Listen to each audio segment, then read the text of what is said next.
Chico Xavier, pelo Espírito Emmanuel.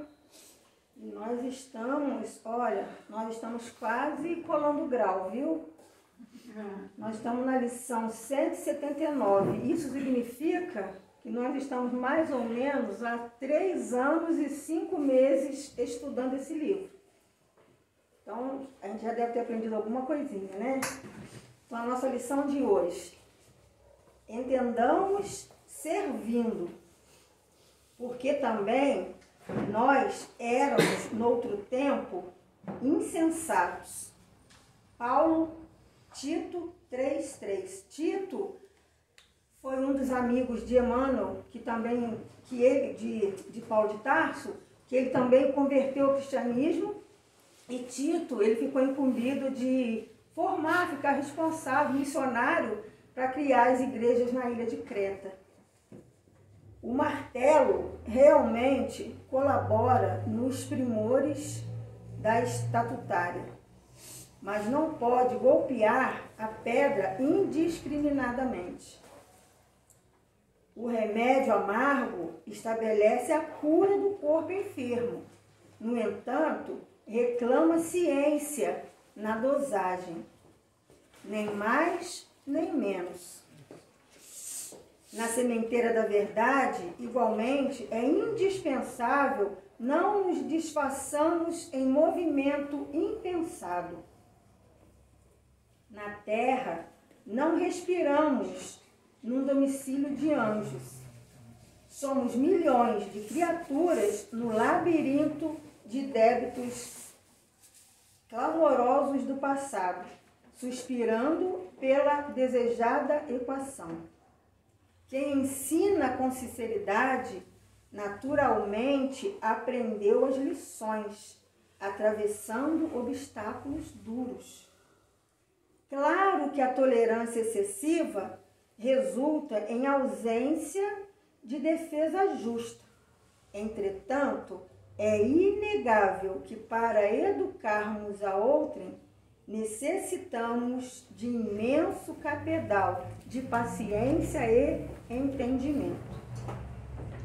Paulo, incisivo e enérgico, não desconhecia semelhante realidade. Escrevendo a Tito, que ele disse para Tito, porque também nós erramos no outro tempo, insensatos.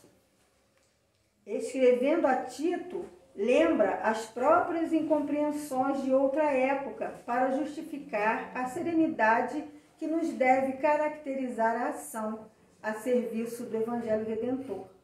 Jamais atingiremos nossos objetivos torturando chagas, indicando cicatrizes, comentando defeitos ou atirando espinhos a faces alheias. Compreensão e respeito devem preceder-nos a tarefa em qualquer parte. Recordemos nós mesmos na passagem pelos círculos mais baixos e estendamos braços fraternos aos irmãos que se debatem nas sombras. Se te encontras interessado no serviço do Cristo, lembra-te de que ele não funcionou em promotoria de acusação, e sim na tribuna do sacrifício até a cruz, na condição de advogado do mundo inteiro.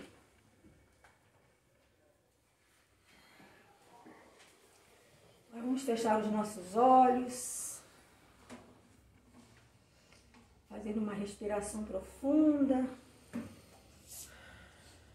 para que possamos acalmar os nossos pensamentos, os nossos corações, diante das atribulações do dia, que às vezes a gente se vê envolvido, e que graças a Deus nós temos essa casa do caminho a nos acolher, a nos amparar, a nos dizer: calma, calma.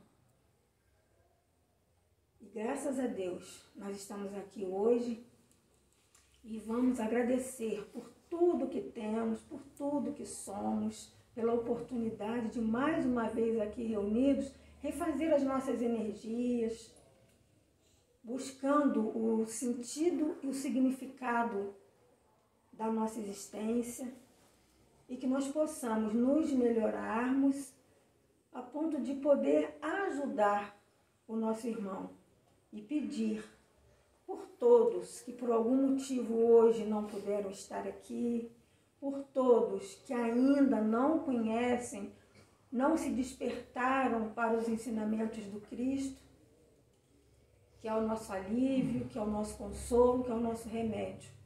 Gratidão, Senhor, que possamos ter uma noite maravilhosa, que a espiritualidade dessa casa, com certeza, intuindo o nosso querido Natan, trazendo para nós mais uma gota desse evangelho, mais uma gota desse ensinamento, para que a gente possa caminhar, na medida do possível, que nós possamos ser realmente felizes. Essa felicidade relativa que nos é de direito, junto com Cristo. Que assim seja, graças a Deus. Tá. Qual é o tema? Ele me disse sobre... Essa não vou palavrinha saber falar, não vou ter que ler. Tranquilo. Indissolubilidade do casamento. Não é esse o tema, Natan? Seja muito bem-vindo, meu querido. Boa noite a todos. Boa noite. É sempre uma satisfação imensa, mais uma vez, poder compartilhar com os irmãos um pouco daquilo que é fruto do estudo aprofundado da doutrina. É claro que vamos trazer aqui pequenas reflexões acerca do tema proposto, tema esse bastante delicado, em que o Kardec deixa ali um capítulo consideravelmente curto para falar de um tema complexo e delicado. Por isso, as poucas páginas. A gente vai falar hoje sobre o tema insolubilidade do casamento, do capítulo 22 do Evangelho segundo o Espiritismo, cujo título é Não Separeis o que Deus juntou. Hoje, como foi anunciado antes, não seria eu que estaria aqui, mas a nossa irmã que daria a palestra, né, por motivos pessoais, avisou aí com antecedência que não poderia estar aqui. Em substituição a ela, a Cleonice me solicitou e eu prontamente atendi para poder falar hoje sobre esse tema. Considerei antes a mudança do tema, mas em atenção a todas as palestras, né, que já são propostas aqui no centro, elas começam um estudo, né, desde lá o primeiro capítulo do Evangelho até os últimos capítulos, e toda terça-feira é um pouquinho do Evangelho segundo o Espiritismo. Por isso a importância também de frequentarmos, né, com assiduidade, para que a gente possa ter todo esse contato com o Evangelho, que é um verdadeiro estudo facilitado pelo palestrante, mas é um estudo em conjunto, onde todos nós saímos daqui um pouco mais conhecedores das mensagens do Cristo. Estou falando isso tudo, é claro, para ganhar um pouco de tempo, porque o capítulo está curto. Brincadeiras à parte, a gente vai tentar trazer aqui uma reflexão bem objetiva, tá, a respeito daquilo que Kardec coloca nesse capítulo. É um dos poucos capítulos, salvo engano, único, que não tem instrução dos espíritos, né? É onde Kardec discorre sozinho sobre o tema, é claro que com o auxílio dos bons espíritos, né? Pega-se ali o trecho do Evangelho, como se faz todo o início de capítulo, e ele discorre a respeito do tema, uma reflexão muito pertinente e muito atual, apesar de, né, o Evangelho segundo o Espiritismo aí já ter sido lançado em 1864.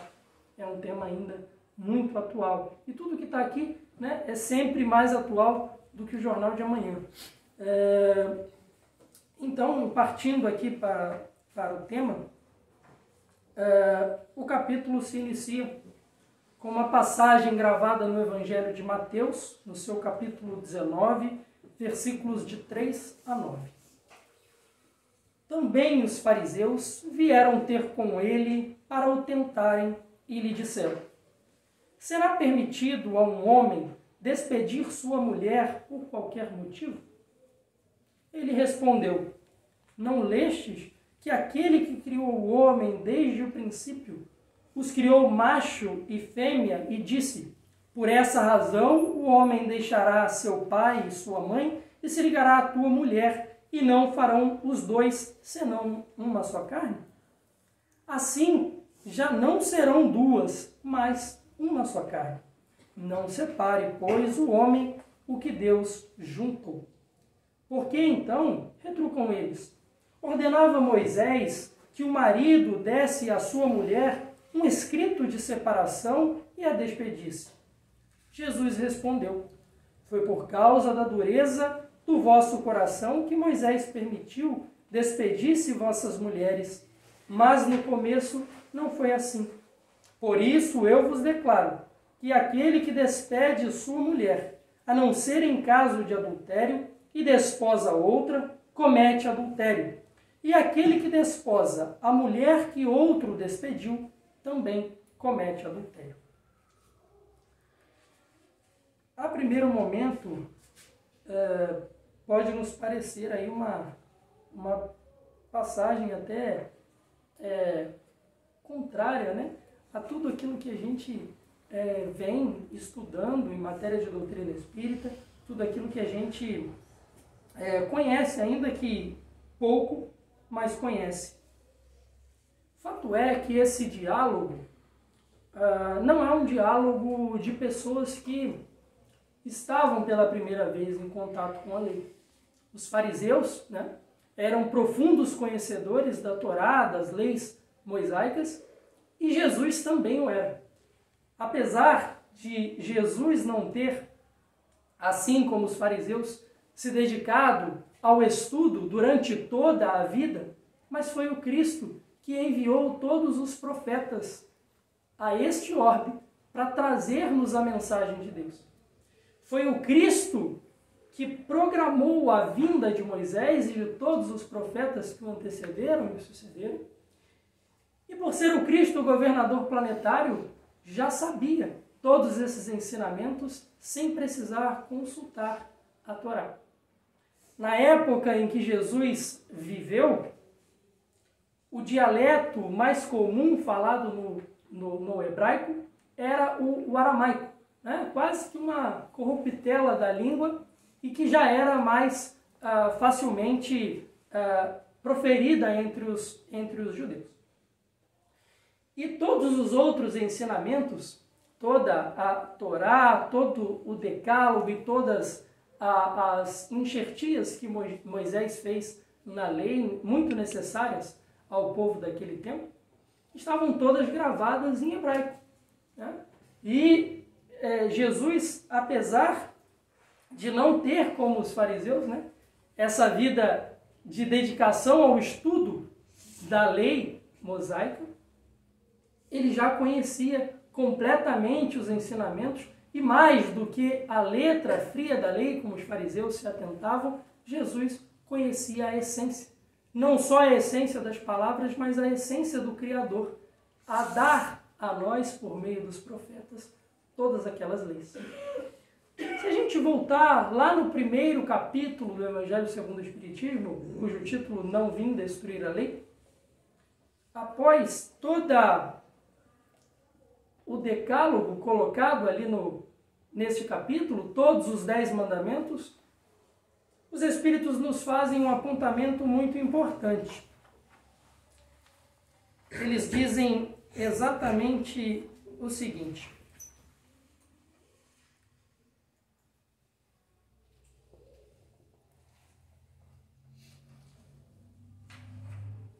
é de todos os tempos e de todos os países essa lei, e tem por isso mesmo caráter divino. Todas as outras são leis que Moisés decretou, obrigado que se via a conter, pelo temor, um povo de seu natural turbulento e indisciplinado, no qual tinha ele de combater arraigados abusos e preconceitos adquiridos durante a escravidão do Egito. Os 10 mandamentos, como os Espíritos nos dizem, é a essência da lei divina. Todas aquelas outras enxertias que Moisés fez da lei civil era necessário ao povo daquela época. Era necessário para lapidar aquele povo e construir no seio da sociedade uma lei que fosse talvez um dia mais parecidas com as leis naturais, com as leis imutáveis do Criador. Voltando ao nosso texto, lá em Mateus, primeiro, para que nós entendamos a profundidade desse texto, que é de uma profundidade que nós nem imaginamos a primeiro momento, costumo dizer sempre que para que a gente consiga ler o Evangelho segundo o Espiritismo, e extrair dele tudo que está aqui posto, que é um estudo que nós, às vezes, dedicamos somente ao nosso Evangelho no Lar, talvez 1 hora, meia hora que seja, mas é um estudo que deve ser levado com bastante rigor mesmo, assim como fez Kardec lá nos primórdios da doutrina. Se nós examinarmos o Evangelho com o mesmo impulso, com a mesma vontade, que nós lemos um jornal, por exemplo, hoje em dia ninguém lê jornal quase, mas se nós colocarmos aí a mesma vontade com que nós lemos uma notícia na internet, nas redes sociais, nós estaremos lendo o Evangelho de forma muito superficial, E nós vamos ali extrair uma coisa ou outra, um ensinamento que esteja mais fácil. Não estou dizendo que ninguém deva dedicar toda a sua vida em estudo e exame do Evangelho. Seria o melhor a se fazer, é claro, no mundo ideal, mas nós vivemos num mundo material, com outros afazeres, com outras necessidades. Mas é importante que a gente dedique pelo menos um pouco do nosso tempo, talvez no culto do Evangelho no Lar, a um estudo um pouco mais aprofundado. Se nós pegarmos essa passagem em específico e voltarmos à época de Jesus, nós concluiremos que naquela época tinham duas escolas, duas correntes filosóficas, doutrinárias, dentro do judaísmo.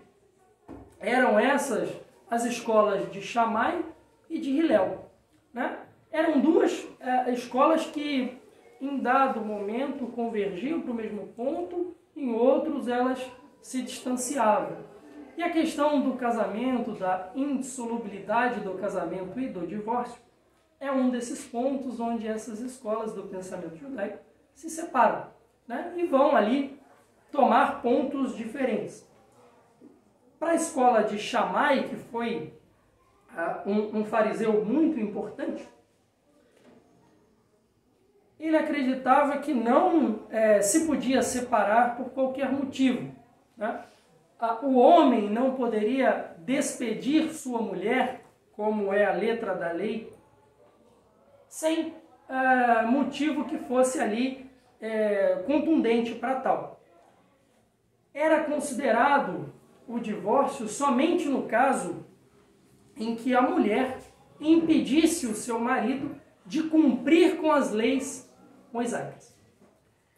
Era a única hipótese, E, claro, salvo os casos de adultério, como o próprio Cristo coloca. E a escola de Hillel era uma escola, vamos colocar em termos mais fáceis, era uma escola um pouco mais primitiva. Acreditava-se que por qualquer motivo seria suficiente, qualquer motivo seria suficiente para dar causa ao divórcio. Então, se o marido chegasse em casa, a esposa queimou o almoço, era motivo suficiente para que aquele homem fizesse uma carta de despedida mesmo à sua mulher e tornasse aquilo público.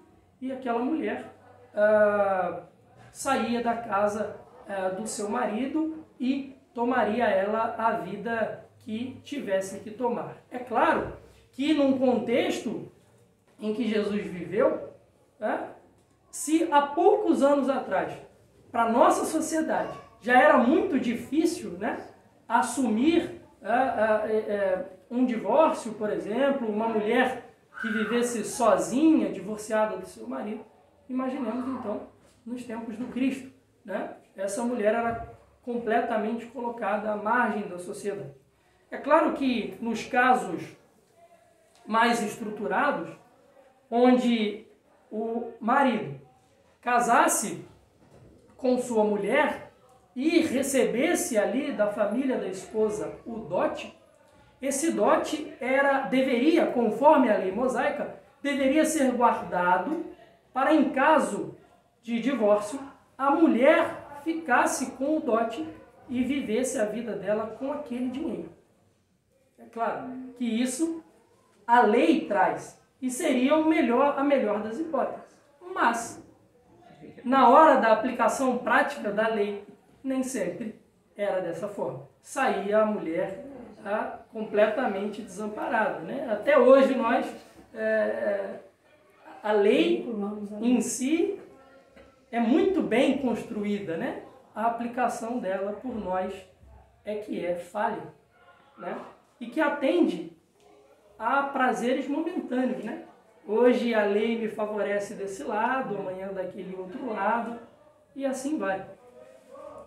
Mas, em tomando essas duas escolas, nós conseguimos entender qual era o objetivo daqueles fariseus que questionavam Jesus. Como Jesus era aclamado por muitos como o Messias prometido, e para os judeus não era, inclusive não é o Messias, eles a todo momento queriam uma oportunidade de mostrar que de fato Jesus não conhecia a lei. Jesus não cumpria a lei e por isso não poderia ser o Messias prometido. E naquele momento, quando o texto de Mateus nos traz que os fariseus vieram ter com ele para o tentarem, é justamente para fazer com ele um teste, né? Não era para tentar Jesus, para ver se Jesus perdia as estribeiras e ficava nervoso com todo mundo. Não. Era para aplicar um teste a Jesus. Vamos lá, vamos ver se esse cara aqui, que se diz ser o Messias, conhece de fato nossas leis, já que ele não as estuda. E nesse momento que eles tentam o Cristo grandemente responde a essas indagações usando não o entendimento dele, mas a própria lei. E ele recorre à primeira das leis. Se nós examinarmos o texto, quando Jesus pergunta, né? Ele responde com uma pergunta, nos fazendo refletir. Não leste que aquele que o criou homem desde o princípio os criou macho e fêmea e disse: por esta razão o homem deixará seu pai e sua mãe, se ligará à sua mulher, e não farão os dois senão uma só carne. Quando ele diz não lestes, e essa pergunta de Jesus ela está presente em várias outras partes do Evangelho. Quando ele se refere a não lestes, ele está fazendo uma referência à lei escrita, né?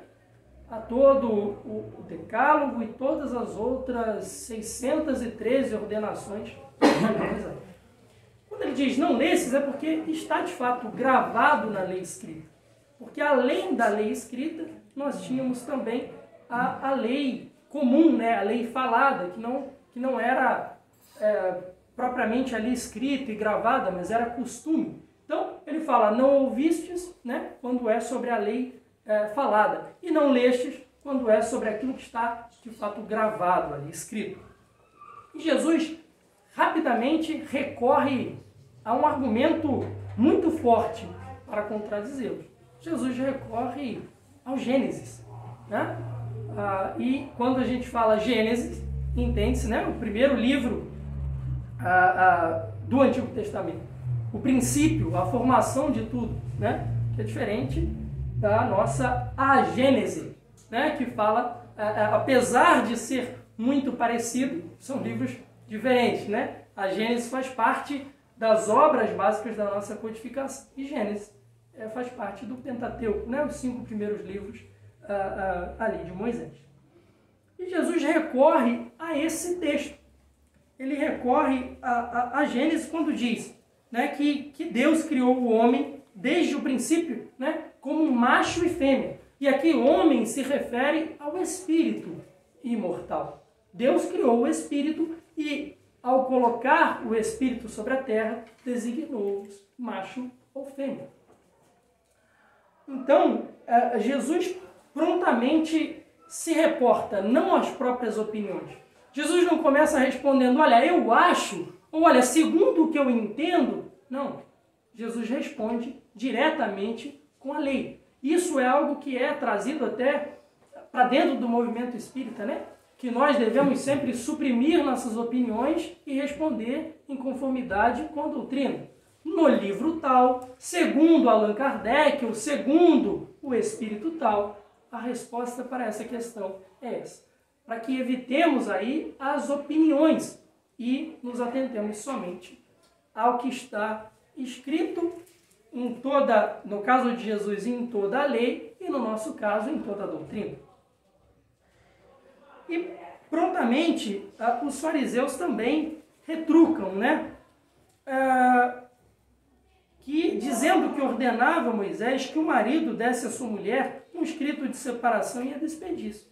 E Jesus responde, isso foi por conta da dureza do vosso coração, que Moisés permitiu que se despedisse vossas mulheres, mas no começo não foi assim. Eu vos declaro que aquele que despede sua mulher, a não ser em caso de adultério, e despede outra, comete adultério. Então, Jesus não precisou, assim como os fariseus, estudar toda a lei para dar essa resposta. Como eu disse, foi ele que designou todos os profetas e por isso ele sabia atentamente o que estava no sentido profundo da lei.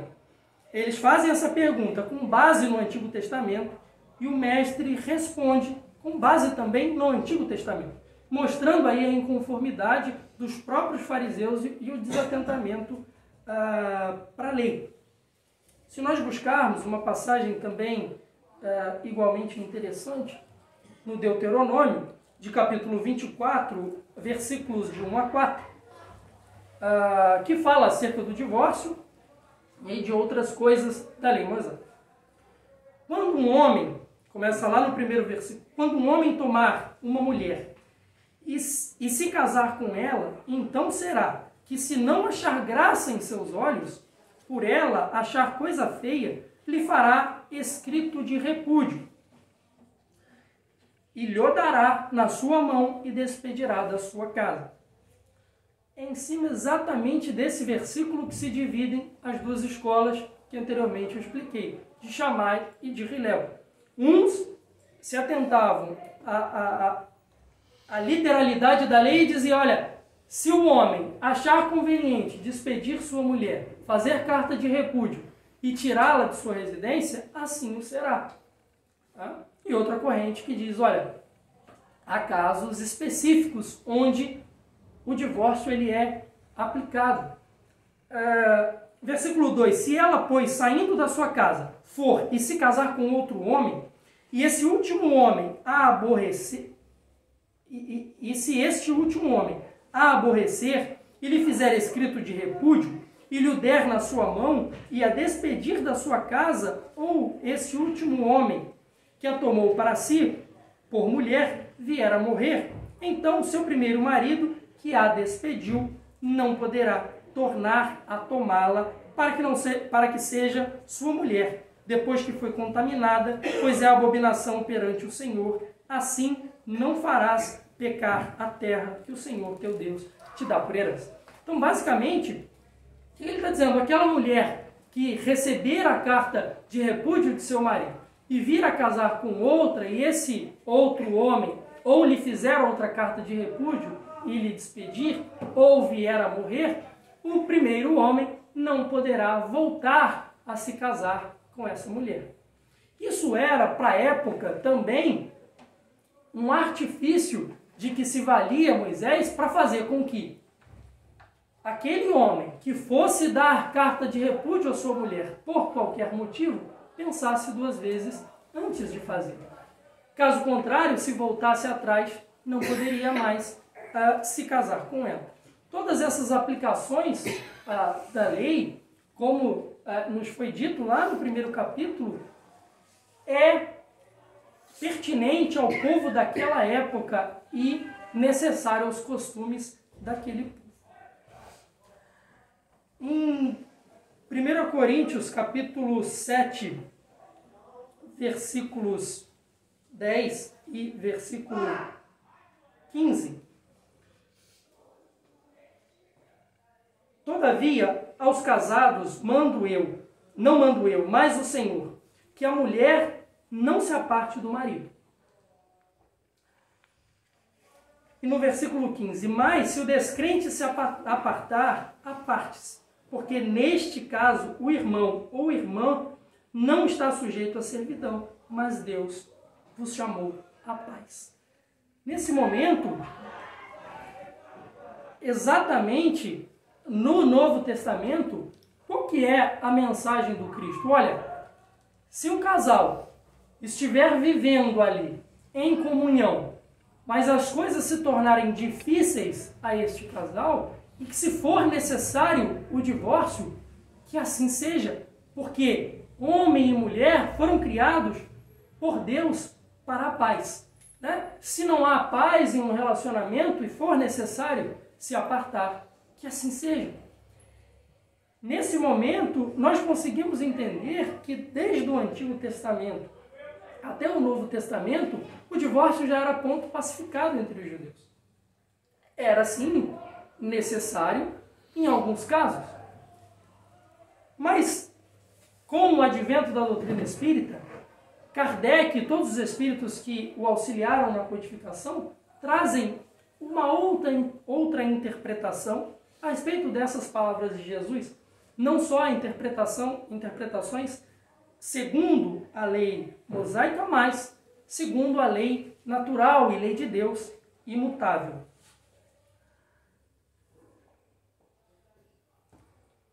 E aí ele começa a nos dizer, Kardec, né? E aqui já Kardec fazendo os comentários a essas passagens de Mateus, ele diz que imutável só há o que vem de Deus. Tudo o que é obra dos homens está sujeito à mudança. As leis da natureza são as mesmas em todos os tempos e em todos os países. As leis humanas mudam segundo os tempos, os lugares e o progresso da inteligência. No casamento, o que é de ordem divina é a união dos sexos, para que se opere a substituição dos seres que morrem.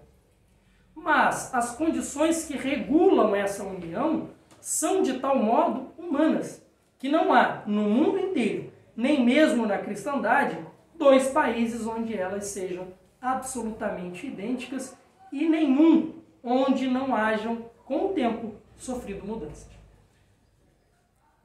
Especificamente sobre o casamento, Kardec nos diz, olha, há um elemento essencial no casamento que é de ordem divina. É de fato ali a união de macho e fêmea, homem e mulher, para a perpetuação da espécie sobre a terra. Essa é a união que vem de ordem natural e de ordem imutável. As legislações que regulam o casamento nas sociedades é de ordem completamente material. É criado pelos homens, pela necessidade do momento, pela necessidade das inteligências de cada época, para que hajam uniões tranquilas, para que hajam também métodos de, se necessário for, o rompimento da união. Daí resulta que, em face da lei civil, o que é legítimo num país e em dada época é adultério noutro país e noutra época. Nós, hoje, vemos exatamente sobre o casamento diversos entendimentos em diversos países do globo terrestre. E é normal que assim seja, porque em cada país, em cada continente em que se reencarnam espíritos, estão sujeitos a experiências das mais diversas. E é necessário que no mesmo orbe, passando por um momento ainda de provas e expiações, que seja assim, que cada lugar tenha os seus costumes, para que, em reencarnando um espírito neste país, tenha as experiências daquele povo e daquela época, e no outro tenha outras experiências em outra época. Isso pela razão de que a lei civil tem por fim regular os interesses das famílias, interesses que variam segundo os costumes e as necessidades locais. Assim é, por exemplo, que em certos países o casamento religioso é o único legítimo. Noutros, é necessário, além desse, o casamento civil. Noutros, finalmente, este último casamento basta. Exatamente para nos mostrar que as leis civis, as leis humanas, são completamente falíveis. Não é possível que nós, seres imperfeitos, que somos ainda, criemos uma ordem social perfeita.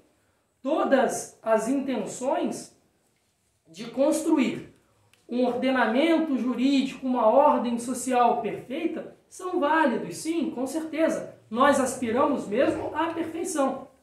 Mas entre o ponto em que queremos chegar e aonde nós estamos, existe ainda um abismo de evolução muito grande que precisa ser preenchido. Então, os esforços para criar, as melhores condições para o casamento, para o divórcio, são muito benéficas aos olhos de Deus, mas ainda estão muito longe do ideal. Porque se nós, enquanto sociedade, ainda vivemos vidas muito materialistas, assim serão também nossas leis. Corrompidas pelos nossos interesses, pelo momento em que vivemos.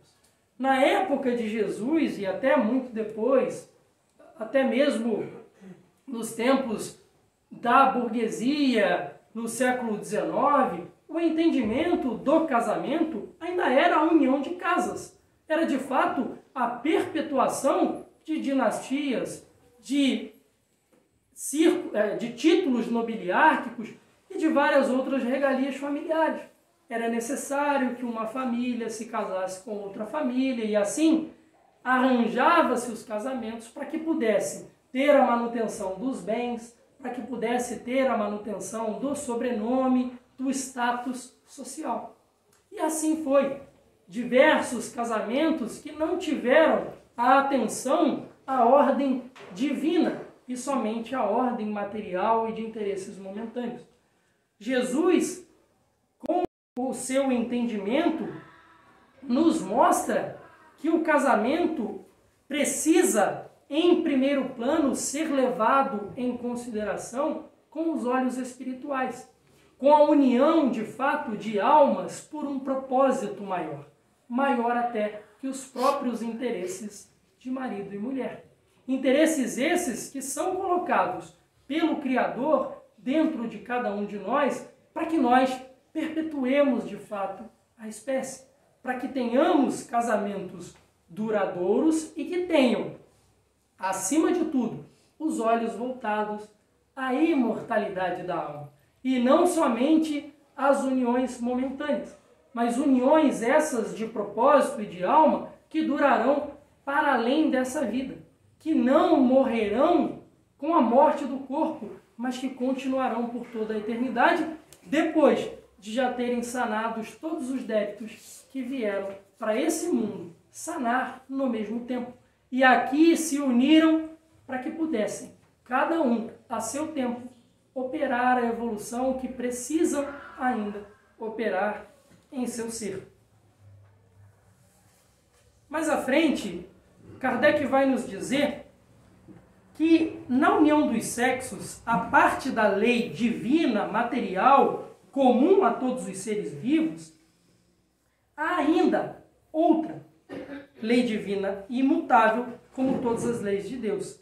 A exclusivamente moral, a lei de amor. Então ele diz, olha, para além da lei divina material, qual que é? A união dos sexos para a perpetuação das espécies, ainda de uma ordem superior, que é a lei divina e imutável, que tem caráter exclusivamente moral, a lei de amor. Quis Deus que os seres se unissem não só pelos laços da carne, mas também pelos da alma, a fim de que a afeição mútua dos esposos se lhes transmitisse aos filhos e que fossem dois e não um somente, a amá-los, cuidar deles e fazê-los progredir. Quando a instituição casamento foi assim criada por Deus, tem um objetivo de ordem exclusivamente moral. Qual é esse? De guiar, de fato, as novas consciências que virão para esse planeta. De conceber no seio familiar um novo espírito que vem de uma outra experiência neste ou em outro planeta, trazendo consigo as suas imperfeições, as suas dificuldades, e espera ser orientado desde a infância por um pai e uma mãe. Isso é, de fato, o arranjo perfeito e esperado por todos. Nenhum homem, nem nenhuma mulher se unem esperando o divórcio ou esperando que não consigam criar os seus filhos unidos. Se unem justamente por esse propósito ou por qualquer outro que seja. Mas, uma vez unidos, não esperam se separar. É claro que outras situações sobrevêm às metas construídas em conjunto.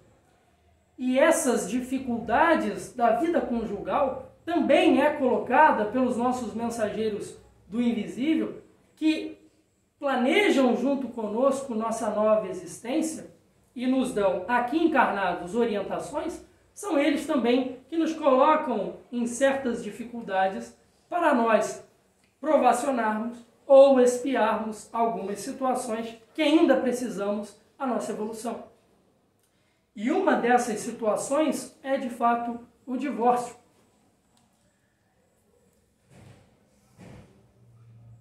Quis Deus que os seres se unissem não só pelos laços da carne, mas também pelos laços da alma, a fim de que a afeição mútua dos esposos se lhes transmitisse aos filhos e que fossem dois e não um somente, a amá-los, a cuidar deles e fazê-los progredir. Quando nós nos debruçamos sobre esse trecho especificamente do Evangelho, nós recorremos lá ao Livro dos Espíritos, o primeiro livro da codificação, quando, em uma determinada pergunta, Kardec questiona os espíritos sobre se são iguais homens e mulheres. E os espíritos respondem: em direitos e, com as minhas palavras, tá? Em direitos e deveres, à luz dos olhos de Deus, sim, são iguais. Mas são completamente diferentes quanto ao seu papel a desempenhar no mundo em que estão. Quando, mais à frente, também Kardec pergunta sobre se tem entre homem e mulher alguma distinção, um peso maior entre esses papéis que ocupam na sociedade, os espíritos respondem tendendo muito mais ao papel feminino, que diz que é das mulheres o papel de educar esses novos espíritos. E aí, não só com a maternidade. Né? Sábado passado, né, discutíamos aqui no grupo de mocidade, justamente, né, falamos rapidamente sobre as questões da maternidade. Né? Dizíamos então que ter um filho é só o início da jornada. A maternidade, ali, dar à luz, é um pequeno ponto frente a todas as outras coisas que envolvem a palavra ser mãe. Né? Dar à luz é o início. todo o trabalho de cuidado que somente a mulher pode dar ao filho, todo o trabalho de educação moral, intelectual, de direcionamento do caráter, em primeiro plano, se dá através da maternidade. Muitas são aquelas que não geraram em seus úteros, mas são mães de verdade, que cuidam atentamente de qualquer que seja o ser humano, mas cuidam como se mãe fosse. E esse é o papel que os espíritos atribuem às mulheres como sendo de maior destaque no seio da sociedade. Então, quando ele diz que é preciso, no mundo ideal, e é assim que espera a lei divina, quando ele determina aqui que não sejam apenas um, mas dois a guiar, é justamente por essa diferença de papel. A paternidade, já nos diz Emmanuel, tem um trabalho igualmente responsável quanto aos seus filhos e desempenham, em dado momento, papel relevante na transformação moral do caráter. E a mãe, em outros momentos, dá igualmente sua contribuição. Essa é a necessidade que se coloca aqui quando ele diz sobre cuidar dos filhos, amá-los e fazê-los progredir, sendo não somente um, mas dois. Nas condições ordinárias do casamento, a lei de amor é tida em consideração? E aí Kardec nos coloca a reflexão. Hoje, se nós buscarmos nos casamentos que vemos no mundo cotidiano, será mesmo que a lei de amor é colocada em primeiro plano e é aquela que vale mais a pena? Quando nós tratamos a respeito da lei de amor, é de fato aquela ensinada por Cristo. É o amor que suporta qualquer dificuldade. É o amor que transpõe qualquer obstáculo, qualquer barreira e está disposto até o fim de fazer com que aquela união dê certo. Essa é de fato a lei de amor que deve vir antes dos interesses da vida material. De modo nenhum, não se leva em conta a afeição de dois seres que por sentimentos recíprocos se atraem um para o outro, visto que as mais das vezes esta afeição é rompida. O que se cogita não é a satisfação do coração, e sim do orgulho, da vaidade, da cupidez, numa palavra, de todos os interesses materiais. Quando tudo vai pelo melhor consoante esses interesses, disse que o casamento é de conveniência e que quando as bolsas estão bem aquinhoadas, disse que os esposos igualmente o são e muito felizes hão de ser. Ou seja, quando os casamentos levam em consideração as coisas da matéria, aparentam ser um casal feliz, um casal tranquilo, porque estão bem financeiramente, estão bem com os filhos, têm uma casa para morar, comida à mesa. Mas quando somente os interesses materiais são colocados acima da lei de amor, todas essas coisas que o dinheiro compra, é muito fácil que um casal tenha. Quando a lei de amor falta, é muito mais difícil que aquela união se perpetue.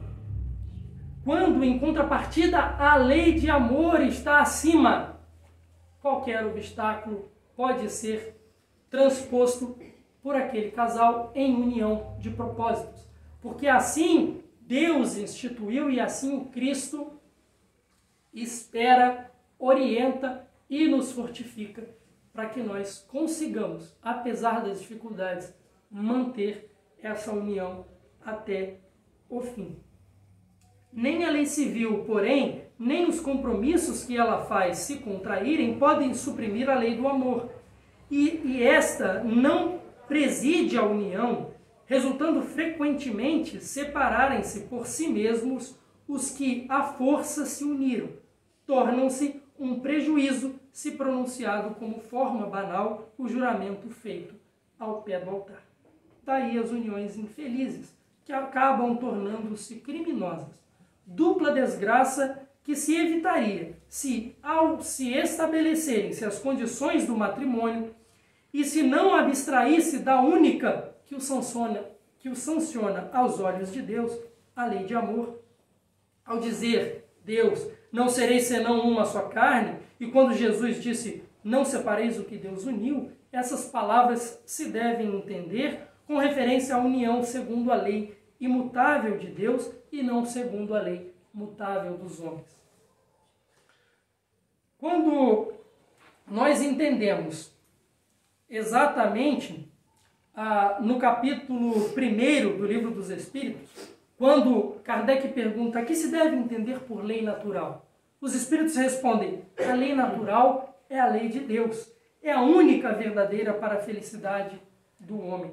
Indica-lhe o que deve fazer ou deixar de fazer, e ele só é infeliz quando dela se afasta. Quando Jesus nos mostra, na conversa com os fariseus, o apontamento à lei divina e diz, olha, essa é a lei natural, é a lei imutável. Todas as outras leis humanas foram necessárias, sim, aos tempos, conforme a dureza do coração do homem naquela época.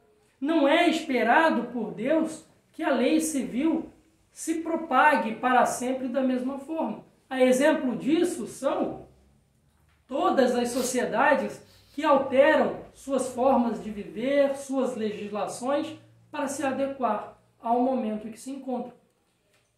Outrora, o divórcio era impensado. Hoje, com a evolução do pensamento social, aliado, claro que sempre, às leis imutáveis de Deus, ao Decálogo, aos 10 mandamentos, estudados em profundidade, é que se tem todo o avanço em direção à flexibilização, por exemplo, do divórcio. E nos mostra muito necessário em alguns casos. Se nós buscarmos na questão 940 do Livro dos Espíritos, não constitui igualmente fonte de dissabores, tanto os mais amargos quanto envenenam toda a existência, a falta de simpatia entre os seres destinados a viver juntos? Os Espíritos respondem, amaríssimos, com efeito, essa, porém, é uma das infelicidades de que sois as mais das vezes a causa principal. Em primeiro lugar, o erro é das vossas leis. Julgas, porventuras, que Deus te constranja a permanecer junto dos que te desagradam? Depois nessas uniões, ordinariamente buscais a satisfação do orgulho e da ambição, mais do que a ventura de uma afeição mútua. Sofrereis, então, as consequências dos vossos prejuízos. Quando se unem marido e mulher, mas não há entre eles afeição mútua, não há vontade de permanecerem juntos pela lei de amor, e ainda assim perpetuam aquela união, como nos dizem os Espíritos, é natural que sofrerão as consequências de uma união que não observou as leis divinas e sofrerão então as consequências do vosso próprio prejuízo. Será então supérflua a lei civil e dever-se envolver os casamentos segundo a natureza? Não, de certo. A lei civil tem por fim regular as relações sociais e os interesses das famílias, de acordo com as exigências da civilização. Por isso, é útil, necessária, mas variável. Deve ser previdente, porque o homem civilizado não pode viver como selvagem. E aí, no Livro dos Espíritos também, Kardec pergunta o que aconteceria então se o homem abolisse da face da terra o casamento. E os Espíritos respondem que seria o retrocesso da civilização humana à barbárie dos animais, mostrando que o casamento é instituição divina entre os homens. Assim é porque tem homem e mulher, funções diferentes a desempenharem na sociedade. E precisam, através da lei de amor, se unirem por um propósito maior para que consigam perpetuar essa união por mais tempo. Esses prejuízos, se bem das vezes, já perderam muito do seu predomínio no seio dos povos esclarecidos. Desaparecerão com o progresso moral que, por fim, abrirá os olhos aos homens para os males, sem conto as faltas, mesmo os crimes que decorrem das uniões contraídas com vistas unicamente aos interesses materiais. Nesse capítulo inteiro, Kardec, perfeitamente, né, como é apelidado no movimento espírita como o bom senso encarnado, de fato, ele examina toda essa passagem do Cristo e nos traz os comentários pertinentes acerca das leis imutáveis do Criador e das leis civis que mudam conforme os ventos. Concluímos, então, que a insolubilidade do casamento é algo que se deve ser buscado segundo a lei de amor. Lei essa que transcende qualquer orgulho, qualquer preconceito e qualquer interesse material. E que transpõe, como eu disse, qualquer dos obstáculos. Não sendo possível a união de dois seres pela lei de amor, deve-se então, sem problema algum, recorrer ao divórcio. Porque é preciso, como nos diz lá em Coríntios, que Deus chamou homem e mulher para viver em paz e não para degladiarem muitas vezes até a morte. O divórcio é necessário no seio da sociedade atual e ainda vai ser por muito tempo, enquanto o homem não observar as leis divinas acima das leis materiais. Dito isso, para a gente já encerrar, do livro da Esperança, de Francisco Cândido Xavier, pelo Espírito Emmanuel, no seu capítulo 76, Uniões de Provas. Não separe o homem o que Deus juntou. Jesus, Mateus, capítulo 19, versículo 6. Quando Jesus disse, não separe o homem o que Deus juntou, essas palavras se devem entender com referência à união segundo a lei imutável de Deus e não segundo a lei imutável dos homens. Capítulo 22, item 3 do Evangelho segundo o Espiritismo. E aí Emmanuel vem aos comentários. Aspiras à convivência dos espíritos de eleição com os quais te harmonizas agora, no entanto, trazes ainda na vida social e doméstica o vínculo das uniões menos agradáveis, que te compelem a frenar impulsos e sufocar os mais belos sonhos. Não violentes, contudo, a lei que te preceitua semelhantes deveres. Arrastamos do passado ao presente os débitos que as circunstâncias de hoje nos constrangem a revisar. O esposo arbitrário e rude, que te pede heroísmo constante, é o mesmo homem de outras existências, de cuja lealdade escarneceste, acentuando-lhe a afeição agressiva e cruel. Os filhinhos doentes que te desfalecem nos braços, cancerosos ou insanos, idiotizados ou paralíticos, são as almas confiantes e ingênuas de anteriores experiências terrestres que impelistes friamente às pavorosas quedas morais. A companheira intransigente e obsidiada a envolver-te em farpas magnéticas de ciúme não é outra senão a jovem que outrora embaístes com falsos juramentos de amor, enredando-lhe os pés em degradação e loucura. Os pais e os chefes tirânicos, como sempre dispostos a te ferirem o coração, revelam a presença daqueles que te foram filhos em outras épocas, nos quais plantaste o espinheiral do despotismo e do orgulho, hoje contigo, para que te lhes renoves o sentimento, ao preço de bondade e perdão sem limites. Espíritos enfermos, passamos pelo educandário da reencarnação, qual se o mundo, transfigurado em sábio anestesista, nos retivesse no lar, para que o tempo, a afeição de professor devotado, de prova em prova, efetuasse a cirurgia das lesões psíquicas de egoísmo e vaidade, viciação e intolerância que nos comprometem a alma.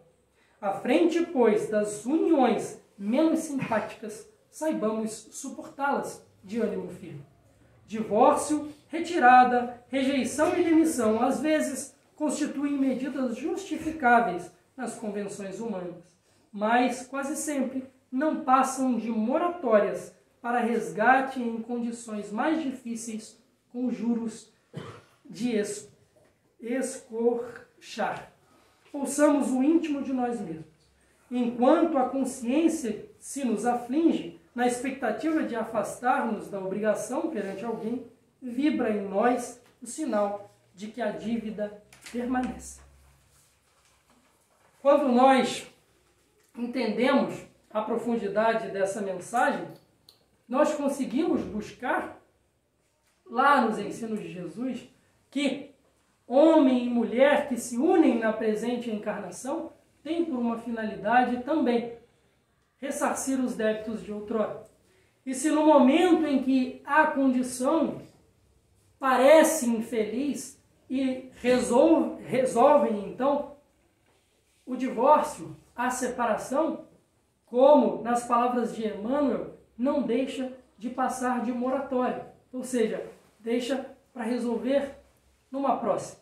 Mas talvez numa próxima as condições já não são as mesmas, as dificuldades já serão outras e muito mais difícil será o caminho a ser percorrido. Então a mensagem que Emmanuel traz, apesar das pequenas dificuldades, façamos quanto for possível para manter debaixo da lei de amor os objetivos do casamento. Se for necessário, por diversos motivos, e for de fato a última solução, o divórcio, que assim seja, para que vivam homem e mulher em paz e que cumpram seus papéis na sociedade e em outra oportunidade que tiverem no presente ordem. Então, é um capítulo extremamente difícil do Evangelho, salvo engano, também o menor capítulo do Evangelho.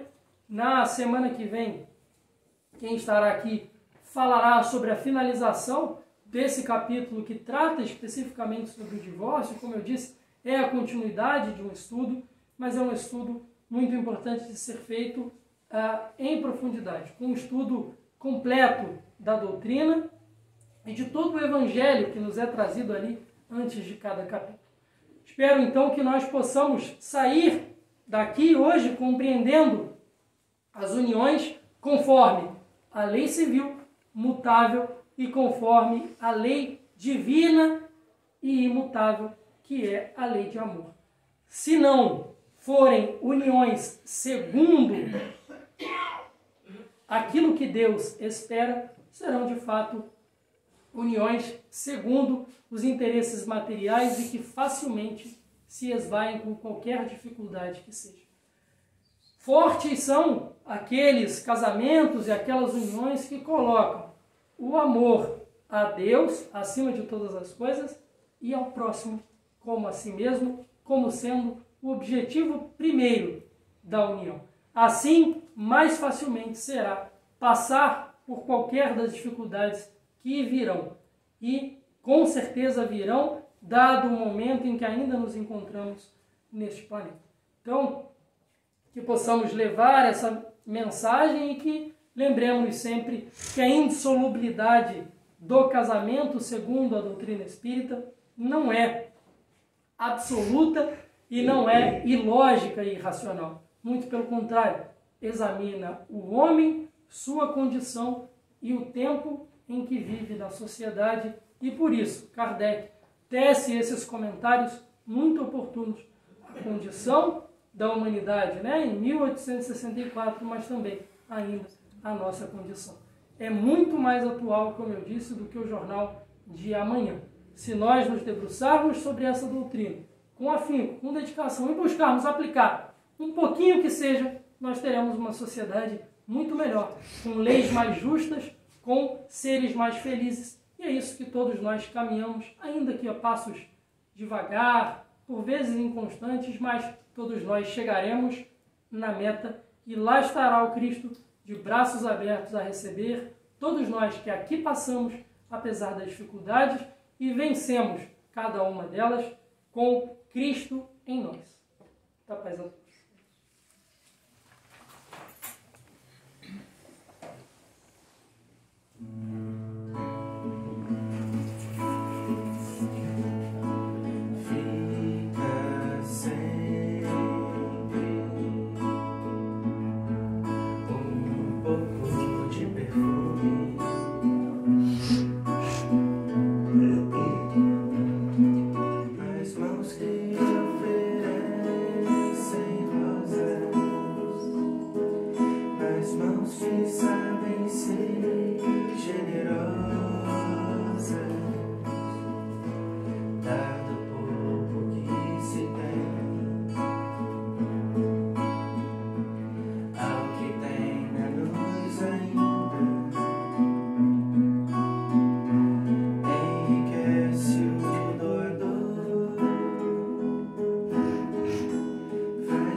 Vamos fechar os nossos olhos e levar os nossos pensamentos a Deus. Querido Mestre Jesus, amigos espirituais de luz que aqui se fazem presentes, agradecemos, Senhor, imensamente a oportunidade que tivemos de mais uma vez nos reunirmos nesta casa de luz e de oração para mais uma reflexão acerca do Teu Evangelho. Que saiamos, Senhor, daqui revigorados e renovados em Sua presença, e que consigamos, aos poucos, vencer a cada dia as nossas imperfeições. Que tenhamos, através dessa doutrina, todo o suporte necessário a vencer nossas chagas morais e que consigamos um dia chegarmos à tão esperada felicidade. Que o Senhor a todos nos abençoe, nos dê forças necessárias a passar por todas as atribulações ainda da vida no mundo material. Livrai-nos sempre, Senhor, das investidas das trevas. Livrai-nos ainda também das nossas trevas interiores, das imperfeições de outrora, do homem velho que ainda carregamos dentro de cada um de nós. E que essa doutrina, aos poucos, não nos faça perfeitos de hoje para amanhã, mas que nos façam verdadeiros cristãos. Aqueles que de fato se limpam a cada dia, não aquele que continua a passar pelos mesmos erros, ainda achando que está em acerto. Que olhemos para dentro de cada um de nós, reflitamos acerca de nossos pensamentos, de nossa condição no mundo atual e busquemos mudança com Jesus. Assim, Pai, nós te agradecemos mais uma vez esses momentos de paz e reflexão e que consigamos iniciar a segunda parte dos trabalhos também nesta harmonia e com sua presença em nossos corações. Que assim seja.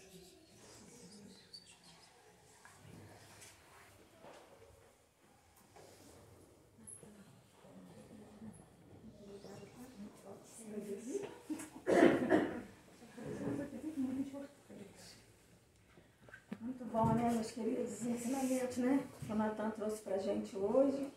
E de uma maneira, assim, bacana, que cada palestrante vem com seu perfil e traz, né? Quer dizer, veio falar sobre o divórcio, sobre o casamento, sobre a união, mas ele trouxe todo um histórico, né? Que às vezes a gente não se atenta a estar estudando, e isso é bacana pra gente também.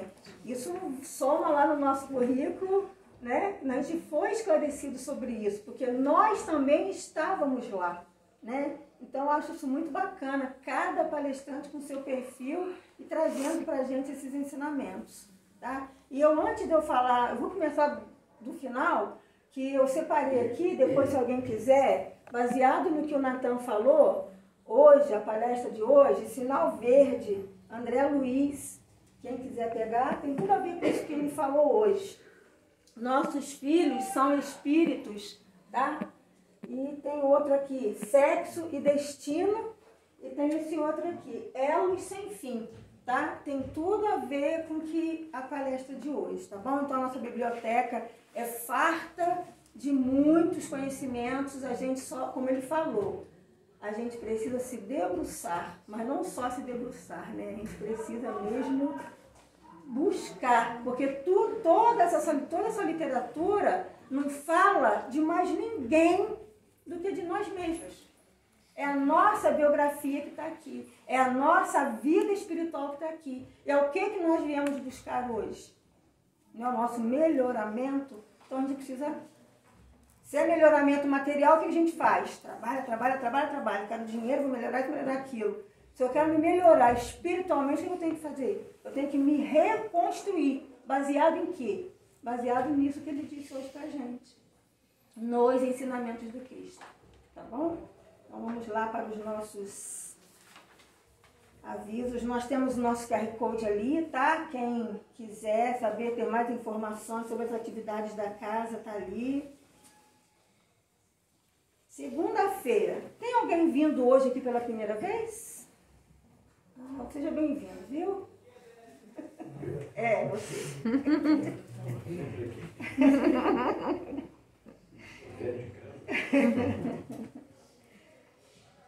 A segunda-feira, a nossa casa oferece aconselhamento fraterno com as terapeutas Fabíola, Sucinha, Maria Lúcia. E elas recebem, acolhem com muito carinho, com muita atenção, tá? É só aquele que tiver interesse deixar o telefone ali na agenda, que conforme for, né, abrindo a agenda, vai sendo chamado e não demora, tá? Não vai demorar, estou precisando já, que a gente quando tem algum probleminha a gente quer resolver ontem. Mas olha, vale a pena esperar um pouquinho, que vai esperar pouquinho. O horário de atendimento é de 14 às 16, tá? Na segunda-feira. Terça-feira, palestra pública em paralelo, né, com a evangelização, que a gente sabe da importância dessa sementinha que está sendo plantada, né? E em seguida, os passos mediúnicos. A gente alerta os pais sobre a necessidade, né, de estar trazendo as crianças para a evangelização. O horário 19h30 às 21h. Quarta-feira, aí é conosco, os adultos, nós crianças ainda mais rebeldes, o estudo da mediunidade. Ah, eu não tenho mediunidade. Tem sim. O estudo, eu também achava que não tinha. O estudo é aberto a todos que queiram aprender. Porque a gente começa a ver o que é mediunidade. É meio. É o meio. Nós estamos nesse meio. Nós precisamos trabalhar esse meio. Horário, 19h30 às 21h. Quinta, estudo sistematizado da doutrina. O estudo é aberto a todos também que queiram aprender. E o estudo, eu falo da quinta porque é o que eu participo da quinta-feira, é um estudo terapêutico, tá? Somos nós, falamos de nós para nós mesmos, dentro dos ensinamentos do Cristo. 19h30 às 21h. Ah, já está terminando o ano, o estudo começou, não tem problema. A gente não está pegando bonde andando, não. A gente vai assumir o nosso lugar no ponto que a gente chegar aqui, a gente vai se despertar. Opa, eu estou me encontrando. Então a gente não está perdido porque chegou, porque o curso já começou. É um sistematizado que às vezes foge desse modo acadêmico que a gente está acostumado, né? é importante, né? Aí na sexta-feira, aberto somente para quem se encontra em tratamento espiritual específico. Ao tomar o passe na terça-feira e havendo necessidade, o médium comunicará para vir na sexta para o tratamento. Então é sobre indicação do médium lá dentro, hoje. E o ideal é que se chegue e não atrasar, 18h30. No sábado, nós temos estudo da mocidade, que é presidido pelo nosso querido Natan, tá? E a gente convida os jovens e pedir para que a gente que conheça. Agora eu vou passar a palavra para ele, porque né, hoje nós temos o prazer de tê-lo aqui. E aí, só um adendo aqui, a gente coloca jovem, mas todos aqueles que ainda quiserem fazer um estudo que seja ali de iniciação à doutrina, estão convidados também a virem no sábado. Aqueles que já são jovens há mais tempo, podem vir conhecer o estudo. A gente está fazendo agora, né, Mateus, Tiago, um estudo das bases fundamentais da doutrina espírita. A gente está estudando sobre a imortalidade da alma e de um conceito bem aberto, assim, para que a gente possa conhecer bastante. Então, o convite para os que são jovens há mais tempo, né, é de 15 às 14h30, às 16h30, tá bom? A biblioteca, né, já fizemos a divulgação aqui, é muito importante que a gente fortaleça o nosso pensamento para que modifiquemos a nossa ação e o nosso comportamento, né? Então, é importante que a gente leia, que a gente se alimente de leituras edificantes. A campanha do quilo, oferecemos às famílias assistidas cestas de alimentos, sendo feita a entrega sempre no último sábado do mês. Itens básicos, né? Arroz, açúcar, farinha de mesa, feijão, fubá, leite em pó ou em caixa, massa de tomate, óleo, pó de café e sal. O macarrão não é necessário, tá bom? Porque a gente já tem que fornecer. A gente queria agradecer a todos que sempre colaboram, que sempre de uma maneira ou outra estão sempre colaborando, né? Para que a gente possa estar distribuindo essa cesta. A gente sabe o quão ficou difícil a gente conseguir os alimentos. Então, até a gente que vem com a intenção de doar, a gente tem que ter que se esforçar um pouquinho mais, porque está sendo realmente bastante difícil. Então, que a gente não se apegue muito. Se eu tenho 2, eu posso ficar com um e levar o outro para dividir. Que esse um vai ser dividido para mais 2. E eu ainda fiquei com o meu um inteiro lá em casa. As vestimentas, né? Agora está chegando o verão, a gente pede, né? E a espiritualidade também nos orienta que a gente se coloque na posição, né, de uma vestimenta adequada para o encontro com Cristo. As roupas, o próximo palestrante, quem é que vai dar a palestra? O divórcio, capítulo 22, item 5. Anderson, Volta Redonda, Centro Espírita Esperança de Luz. Quem vai presidir será o Dalvan. Quem vai evangelizar, Fabíola. Tá, Fabíola? Então, meus amores, agora que a gente possa contribuir com os trabalhos, a nossa parte é o silêncio físico, mental e espiritual, para que a gente possa colaborar com os trabalhos, tá bom?